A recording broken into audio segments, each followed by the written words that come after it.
Muito obrigado. O meu nome é Carlos Faísca, eu não faço genealogia, portanto sou um autêntico outsider aqui. Quem faz a genealogia da minha família é o Rui Pereira e a Maria Manuela, que é respectivamente minha tia, portanto irmã do meu pai e meu primo direito, e são pessoas absolutamente encartadas nesse domínio e está entregue já há muitos anos essa função familiar ao qual eu não faço parte. E perguntar-se-ão, cada um de vós, então, o que é que estas pessoas vão aqui hoje apresentar? O que nós vamos apresentar, e o objetivo desta comunicação, é uma mistura entre coisas que eu efetivamente estudo, e eu, só para ter uma ideia, que é que eu sou, tenho contrato de investigação com a Universidade de Coimbra, onde também leciono, e a minha área de estudo principal é a História Económica, e dentro da História Económica o setor agrário, embora também tenha algumas coisas relacionadas com a indústria, que aliás, uma delas será publicada aqui em breve, na próxima edição da revista de Lagoa. E o objetivo desta comunicação é, por um lado, juntar o conhecimento da genealogia e como ele é importante para compreender a atuação num grupo de empresários algarvios do setor da cortiça que foram absolutamente essenciais para o desenvolvimento daquele que é uma das principais setores da economia portuguesa.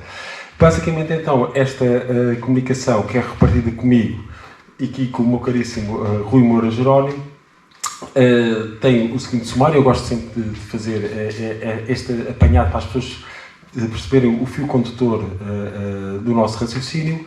Em primeiro lugar, explicarei porque é que o setor da cortiça, ou em que medida, em que magnitude o setor da cortiça é importante para a economia portuguesa, para a economia portuguesa contemporânea.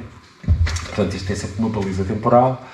Em segundo lugar, qual é que foi o papel destes algarvios, e aqui não estamos a falar do Algarve todo, estamos a falar de uma parte do Algarve, nomeadamente do Algarve Central, no triângulo entre Faro, São Brás e o concelho de Lolé, para o desenvolvimento do setor corticeiro português. E depois, a partir daqui, seguirá o Rui Moura Jerónimo, então com a genealogia da família Pinto de Palhagueira, e essa sim é uma investigação genealógica, a qual eu não domino. Sem mais demoras, queria-vos só demonstrar, eu não gosto de estar sentado, queria-vos só demonstrar, e acho que uma voz consegue projetar até ao fim, portanto eu prefiro falar aqui se não se importa. Queria só demonstrar que o setor corticeiro é um dos setores principais da economia portuguesa. Ele tinha uma grande importância no final do século XIX. Devia-se entre um quarto a um terço das exportações industriais portuguesas à transformação industrial de cortiça. E mesmo no século XXI é um dos principais setores da atividade industrial portuguesa. Não é já o principal, não é sequer já o principal da economia portuguesa. A economia portuguesa, para o bem e para o mal, está muito afunilada no setor do turismo, que vale 18% do produto interno bruto, a meu ver, de uma forma exagerada, mas é o que é. De qualquer das formas, Portugal é o líder mundial do setor corticeiro e exporta por ano cerca de 1.200 milhões de euros em produtos relacionados com esta fileira industrial. E falo porque em Portugal esta é a distribuição potencial do soberano no planeta Terra, e Portugal, como podem ver, é o local onde o soberano tem as melhores condições para o seu desenvolvimento. É onde se encontra o ótimo ecológico do soberano. Todavia, isso não significa que a indústria de transformação de cortiça, e que é essencialmente uma indústria de produção de rolha, ainda hoje 75% do valor acrescentado no setor da cortiça é produção de rolha, tenha nascido no nosso país, presumo que todos sejam de nacionalidade portuguesa. Na realidade, aquilo que se encontra nos registros históricos é que, com base nestas pequenas áreas de sogro, em França, se começou a desenvolver uma produção, ainda no século XVII, de vedantes de cortiça, a partir da região conhecida como a Campanha, ou Champagne em francês, onde se produz um vinho espumante que comumente é conhecido como champanhe, que nós, a todos os vinhos espumantes, atribuímos a designação de champanhe, muitas vezes de forma errada. E existe um mito, que é um mito, que foi um monge beneditino chamado Pierre de Perignon, que descobriu essa função da cortiça. Não vos vou amassar com isso, mas se quiserem podem perguntar isto de forma mais detalhada. Mas a verdade é que as primeiras zonas de produção de cortiça foram no sul de França e existia uma feira muito importante nesta região onde no século XVII se produzia e se trocava produtos vedantes, líquidos, sobretudo para este tipo de vinho de cortiça. Daqui, a segunda zona mais importante da produção de cortiça, já no século XVIII, era a Catalunha, que ainda hoje tem alguma importância. Há uma mancha de sobre nesta zona da Catalunha, e a Catalunha estava ao mesmo tempo próximo da zona de produção de vinho, portanto, próximo da procura, e da matéria-prima. E, portanto, desenvolveu-se aqui uma forte indústria corticeira. Todavia, a partir do final do século XVIII e inícios do século XIX, a oferta de matéria-prima aqui era insuficiente. E foi necessário ir até à região do mundo onde existe mais sobreiros, que é o sudoeste peninsular. Sobretudo Alentejo, Algarve, Extremadura e Andaluzia. E ao mesmo tempo, no Reino Unido, empresários ligados também à produção de bebidas alcoólicas, até inclusivamente também de whisky, também zonas como a Escócia, a Glasgow, já iremos ver, começaram a entrar das zonas de sobreiro do sul da Península Ibérica. Ora, esta é a distribuição do sobreiro em Portugal da época contemporânea. Uma coisa é a distribuição potencial, que foi o que vocês viram no outro mapa. Esta é a distribuição real. A diferença de distribuição real e potencial tem a ver com fatores económicos e sociais que agora não vou aqui entrar. E, portanto, o que dizia a historiografia económica, e o que ainda dizem em grande medida, se for a ler grande parte da bibliografia existente, é que temos, a partir da década de 1830, ingleses e catalães a entrarem por esta zona e a começarem a extrair cortiça e começarem a empregar técnicas e a fundar fábricas. E é por isso que aqui em Sils existia a fábrica de inglês. Todavia, isso não é promover o nosso, não é só promover o nosso trabalho, houve outras pessoas que já o tinham notado, que existia alguma preponderância aqui do Algarve Central na produção de cortiça, mas a sua disseminação pelo Alentejo era algo que estava um pouco esquecido e que eu, na minha investigação de doutoramento, comecei a encontrar. Mais tarde fui contactado por este senhor que aqui está, de uma forma completamente, mas isso seria outra história. Ele próprio produtor de cortiça. Ele próprio provia casamento descendente de algumas dessas pessoas, que ele também já notou, e depois ele poderá falar melhor sobre esse assunto, que existia, paralelamente a catalães e ingleses, uma disseminação dos algarvios pelas áreas de montado de sogro, não só do Algarve, mas também do Alentejo. E, de facto, a verdade é que, recolhendo quer ao trabalho da América Mendes, mas sobretudo ao trabalho da André, que está publicado nos Anais do Município de Faro, 2022, a verdade é que para épocas mais recuadas do que aquela que a historiografia apontava, existe a exportação de cortiça e alguma delas até em rolho. Portanto, isto era um indício que estava a acontecer alguma coisa no Algarve antes desta retória de que o setor corticeiro português só se desenvolveu por um impacto exógeno vindo dos parques industriais, quer da Catalunha, quer do Reino Unido. E aqui é que entra este companheiro que aqui temos, que começou, depois vai explicar porquê, a ir à administração do Conselho de Lolé pesquisar passaportes internos. Porque, tal como na União Soviética, as pessoas nesta altura não se podiam movimentar no território nacional de forma livre. Tinham que passar um passaporte. Isso era por causa do combate à mendicidade. mas também vou deixar esse assunto de lado para não tomar muito tempo. E a verdade é que ele conseguiu reconstituir um conjunto muito significativo de percursos de corticeiros do Algarve, que desde o Algarve Central percorreram todas as zonas da maior densidade, de produção florestal e também Lisboa, que é o grande porto de exportação da cortiça portuguesa. Grande parte da cortiça portuguesa, tal como atualmente, era nesta altura exportada. Aqui ainda mais do que aquilo que acontece presentemente, porque o setor vitivinícola português não era assim tão forte, sobretudo não estava tão inserido nos mercados internacionais como está hoje, com exceção do vinho do Porto. O vinho do Porto sim, mas os outros não. Ainda por cima, o vinho do Porto era exportado até determinada altura, não era exportado em garrafa. E, portanto, também não necessitava de arroz. Bom, de qualquer das maneiras, este é um dos exemplos que o Rui identificou de corticeiros que começaram a ir para as zonas do Alentejo. E aqui é que começa a interessar, e aqui é que começa a entrar, porque é que a genealogia é importante para contar esta história.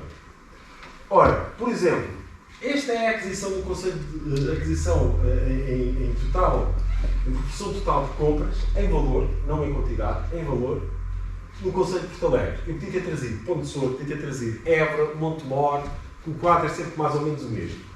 Os empresários algarvios, e nós já vamos ver que são empresários de dimensões muito pequenas, mas que ao atuar em lógicas de cooperação, e em lógicas de cooperação que são muitas vezes baseadas nas suas relações de família, no facto de existir casamentos mistos, ou seja, das famílias casarem entre si, no facto de virem povoações relativamente pequenas, conseguem ter uma proporção de atuação no mercado florestal maior do que grandes empresas industriais britânicas. Quando eu digo grandes empresas industriais britânicas, a Robinson empregava 1.200 pessoas na sua fábrica de Porto Alegre no final do século XIX. Era a maior fábrica, não era de cortiça. Era no inquérito industrial de 1880 é a maior fábrica que lá está. Pronto. E, portanto, estes empresários algarvios conseguiam fazer concorrência às grandes empresas industriais,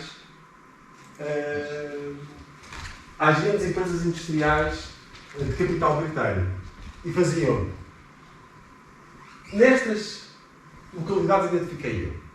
Portanto, nestas localidades, eu tenho a certeza que os empresários algarvios, todos somados, conseguiam movimentar tanto a cortiça como as grandes empresas industriais, que por sua vez depois atuavam noutra lógica.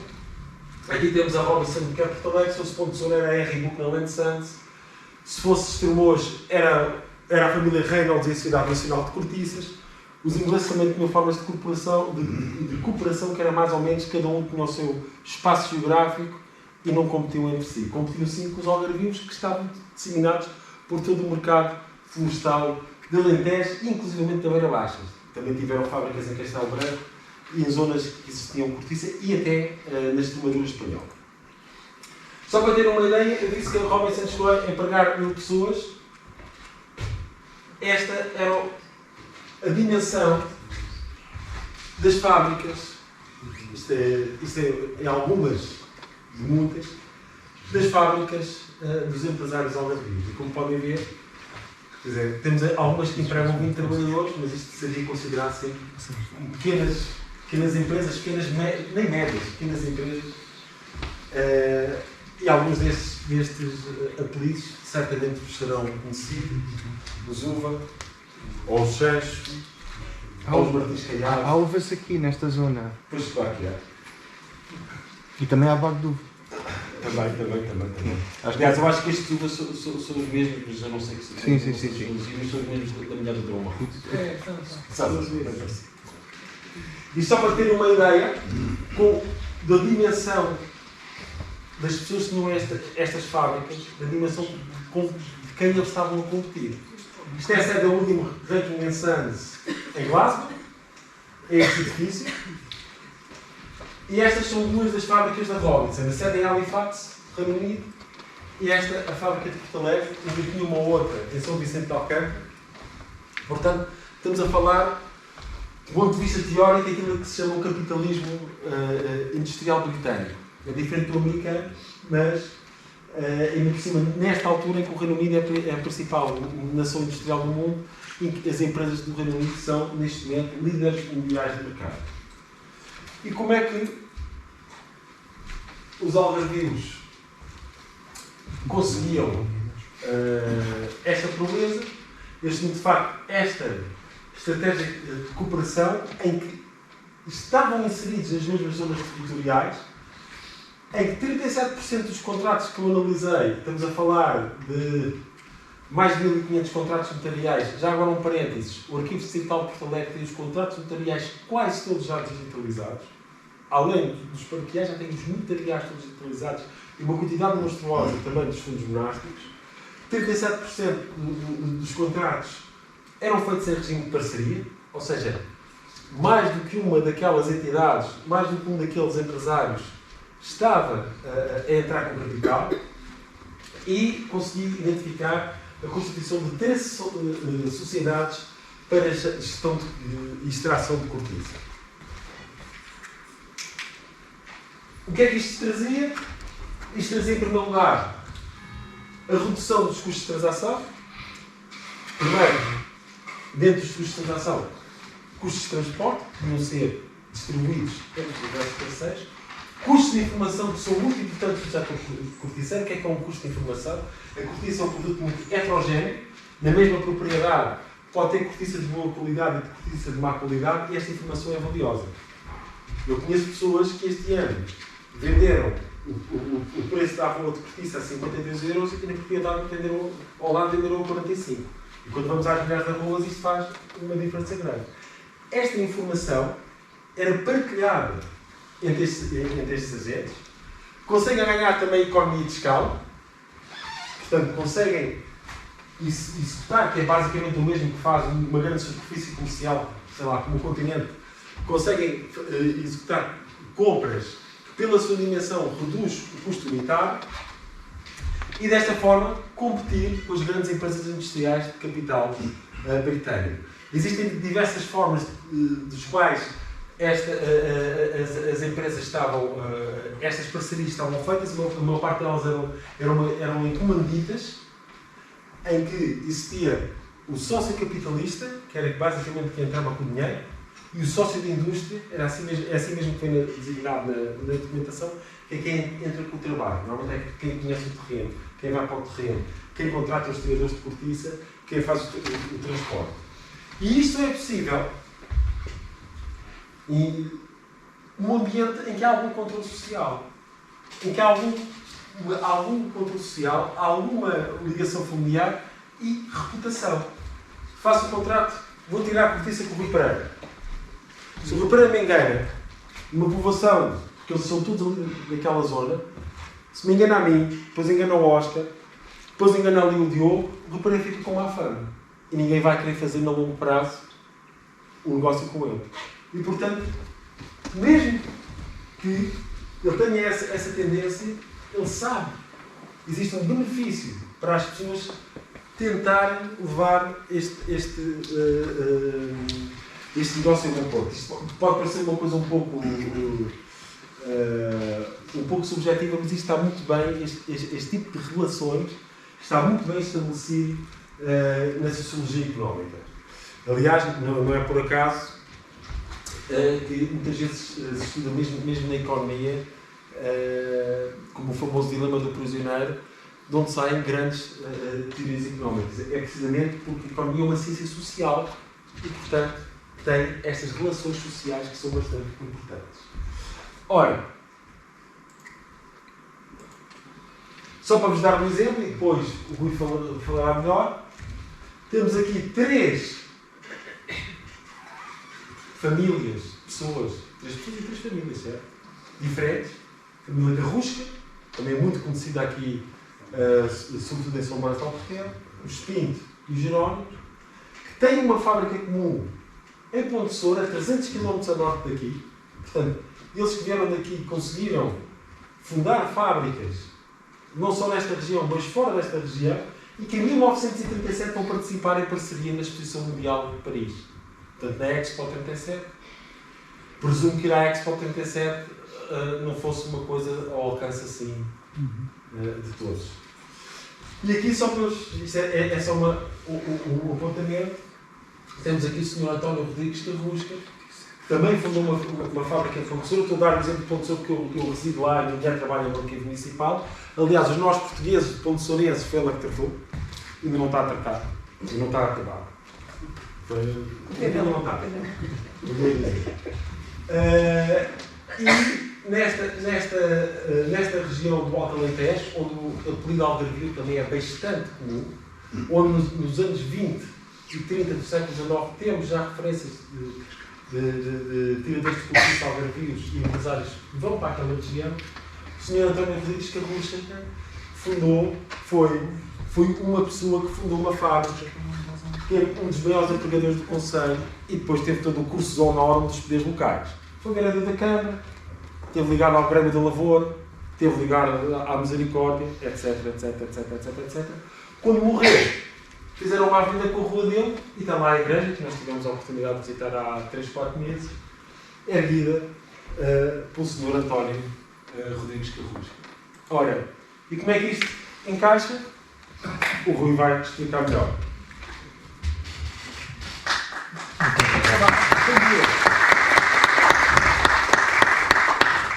Agora vai começar também a parte mais interessante para vós, que tem a ver com a genealogia, mas era necessário este enquadramento para se perceber qual é o papel importantíssimo que a genealogia teve aqui.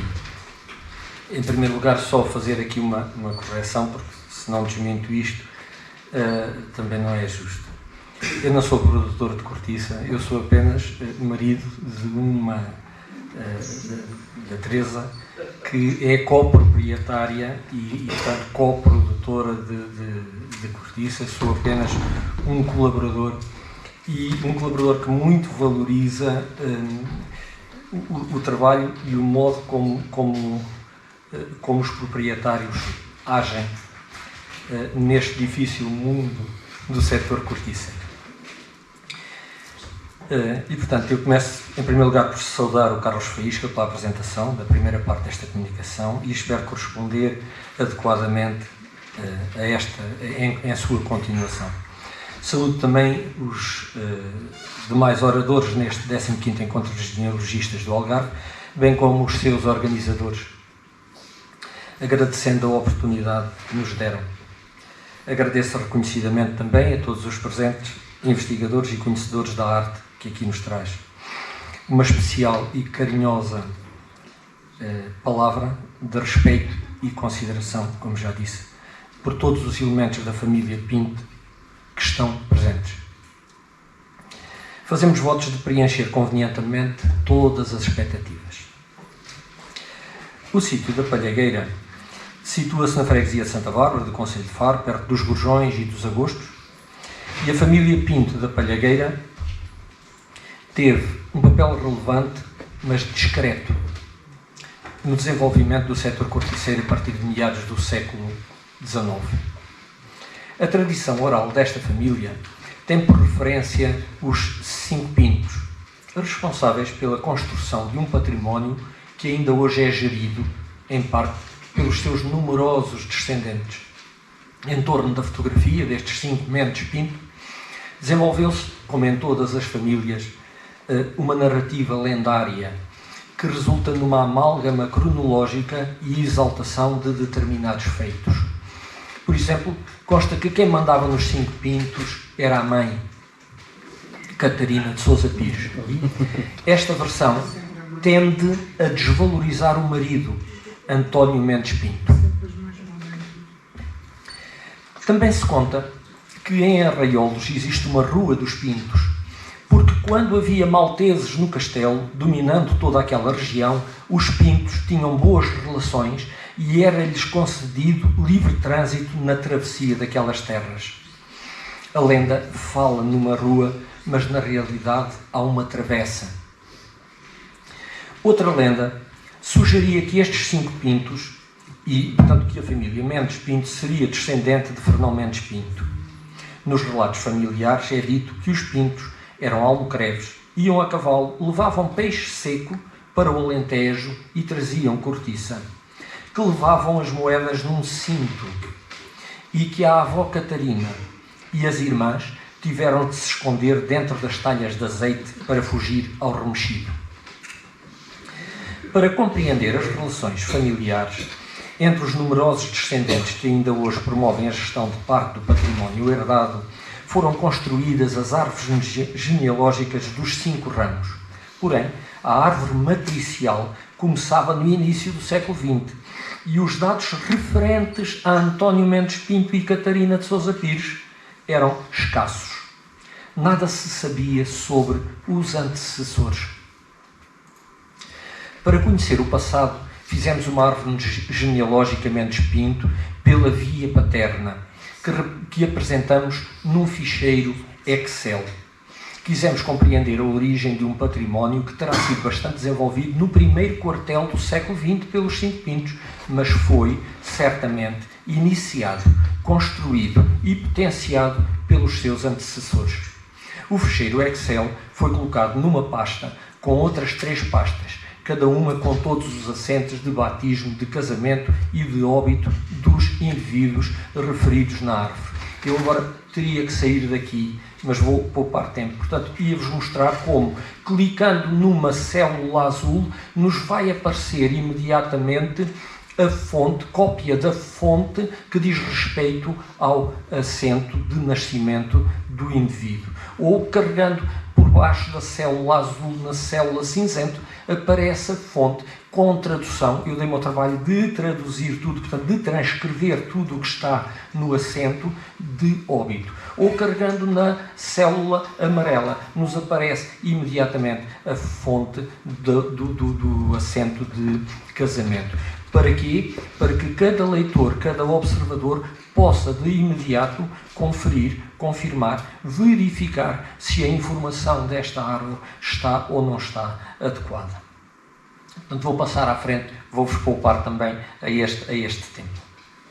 Nesta árvore genealógica, como já disse, os meninos estão a azul, as meninas a cor da rosa, os casamentos são amarelos, os óbitos cinzentos.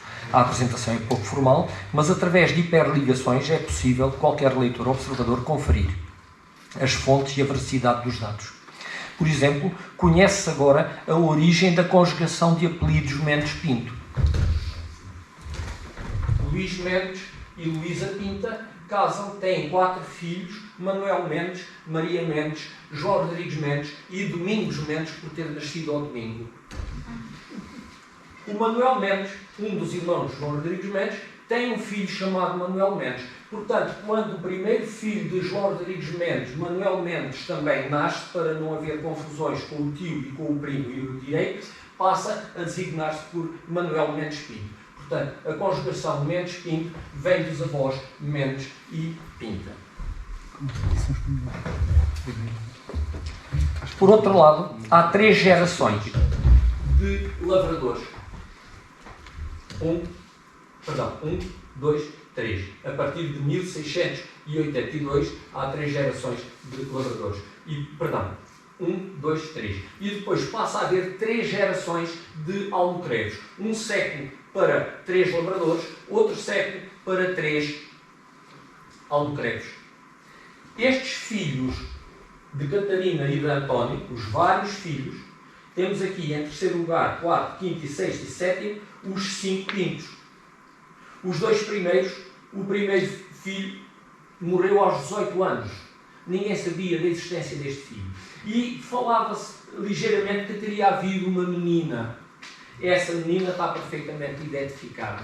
Catarina de Sousa Pires casou também com um Manuel Rodrigues Tarduz, que eu já falarei depois disso, e faleceu ao fim de 6 anos de casamento, sem deixar descendência. Daí que na fotografia, já século XX, ou pelo menos já século XX, depois de 1905 que morreu a Catarina, estes 5 Pintos tiram uma fotografia e daí se constrói então esta lenda. Mas vamos dar especial atenção a Manuel Mendes Pinto, nascido em 1806. Primeiro casamento com Ana Pires do Carmo, falece, tem 3 filhas dela e depois casa com Ana da Conceição, de qual casamento vai nascer o António Mendes Pinto, o tal que casou com a Catarina. O António Mendes Pinto casou com a Catarina. Este Manuel Mendes Pinto, vamos nos centrar nele. Portanto, vamos passar, obrigado. Cabe aqui a referir que uma das irmãs do Manuel Mendes Pinto se chamava Ana da Luz, a qual casou em 1837 com Manuel Rodrigues Rusca, não este aqui de baixo, mas um outro, que não aparece aí, também conhecido nos contratos de arrendamento no Alentejo como Manuel Rodrigues Charneca. Como já terão percebido, este cunhado de Manuel Mendes Pinto era avô paterno do António Rodrigues Carrusca, de quem ainda há pouco o Carlos Faísca falou, que foi fundar a fábrica em Pontessor. Na procura de dados e informações sobre os Mendes Pintos, analisámos escrituras notariais no Alentejo referentes aos contratos de arrendamento e venda de cortiça. Há centenas de contratos realizados ao longo da segunda metade do século XIX e início do XX. Sucede que a primeira destas escrituras no Alentejo foi realizada no dia 24 de agosto de 1846 em Porto Alegre e nela consta como comprador Manuel Mendes Pinto, morador no termo de Faro. Mas houve um problema. 4 homónimos Manuel Mendes Pinto no termo de Faro, todos familiares. Foi a genealogia que conseguiu distinguir os diferentes homónimos e determinar qual deles realizou tal contrato. No dia seguinte, 25 de agosto de 1846, Manuel Mendes Pinto fez outro contrato. Se o teor destas escrituras nos permite saber o lugar da realização, o preço, a duração, as propriedades em causa e os termos e condições acordadas, é a genealogia que nos confirma a identidade do comprador, Manuel Mendes Pinto, nascido em 1806 no sítio da Palhagueira, que casou em 1829 com Ana Pires do Carmo, dos Agostos, ficando a morar nesse local. Casou em 1836 com a Ana da Conceição, mas continuou a morar nos Agostos. Neste contrato fica expresso que o pagamento se faria em dinheiro de metal. Quem sabe se transportando as moedas escondidas num cinto. Entre 1846 e 1866, o 66 foi o último contrato feito por Manuel Mendes Pinto, ele depois falece em 76, ele fez 20 escrituras no Concelho de Porto Alegre, das quais metade corresponde a contratos unipessoais, a outra metade a contratos em sociedade, de acordo com aqueles números que o Carlos ainda há pouco apontou. O seu filho, António Mendes Pinto, fez 39 escrituras entre 1864 e 1890, nas quais só 21% em sociedade. Observa-se que em mais 30% do tempo do seu pai, o António Mendes Pinto incrementou em 325% o número dos contratos realizados por escrito, 79% dos quais sem sócios. Parece-nos bastante injusta uma eventual menorização que alguma narrativa familiar possa fazer sobre o valor deste antecessor. O conhecimento sobre os contratos realizados levantou outras questões. Como terá Manuel Mendes Pinto chegado a Porto Alegre, a mais de 300 km de distância da sua residência em 1846? Fomos analisar registros de passaportes no Alentejo e encontramos, em Elvas, a 5 de agosto de 1846, o passaporte número 143, passado a Manuel Mendes Pinto, de 40 anos de idade. Curiosamente, este passaporte em Elvas foi conferido com suporte no outro passaporte, conferido em 5 de julho na Barquinha. Manuel Mendes Pinto esteve em 5 de julho na Barquinha, em 5 de agosto em Elvas e em 24 e 25 de agosto em Porto Alegre a realizar os contratos de compra de cortiça. Afinal, os 300 km foram pelo menos 600. Ora, se havia registros no Alentejo, haveria também passaportes no Algarve. Nos registros de passaportes, à guarda do Arquivo Municipal do Olé, ainda não encontramos uma menção a Manuel Mendes Pinto, mas deparámos-nos com referências a cortiça. Em 1825, houve 13 cidadãos e 4 filhos menores a dirigirem-se para diversos destinos do Alentejo, Extremadura e Beira, bem como para a Espanha, a fazer cortiça, fabricar cortiça, transportar e comercializar cortiça. Está agora assinalado que os algarvios participaram na gênese do movimento corticeiro em paralelo com catalães e ingleses. A genealogia esclarecerá seguidamente as relações familiares de compadrio e de vizinhança entre estes algarvios, permitindo conhecer como utilizaram estratégias de cooperação que lhes permitiram obter vantagens em termos de preços, custos de transação, custos de informação, entre outros, como já referiu o Carlos e apresentou muito bem num trabalho que publicou em 2018. Por exemplo, entre outros, a genealogia esclarece o caso de José de Sousa Eusébio, que foi para a Espanha a fabricar cortiça em 1825. José de Sousa Eusébio, casado com Maria Catarina Guerreira, era filha de Eusébio Afonso e Maria de Sousa. Seu irmão, Joaquim Eusébio, esteve também inserido no movimento corticeiro, indo para Estremoz em 1834 e para a província da Extremadura, até Muge, à cortiça no ano seguinte. Ora, José de Sousa Eusébio, que em 1825 fora fabricar cortiça para a Espanha, era avô de Catarina de Sousa Pires, que casou com António Mendes Pinto.